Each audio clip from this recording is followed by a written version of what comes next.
Lomikary, lomikory, to byla jiná pohádka. Ale taky hezká. Nemusela bych tak dopadnout teda.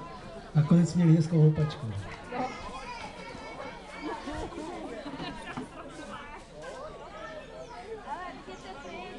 Takže rychle, ještě poslední slečny, pojďte sem rychle, protože už vidím nevěstu s kyticí.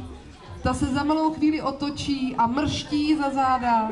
A která z vás jí první chytí, ta se do roka a dodne vdá. Lomikary, lomikary. Lomikarko, lomikarko.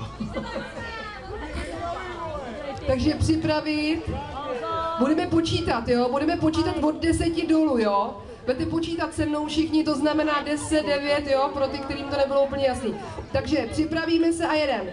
10, 9, 8, 7, 6, 5, 4, 3, 2, 1, hopla! No, skoro v rybníčku, skoro v rybníčku. Takže můžete pogratulovat slečně v bílé.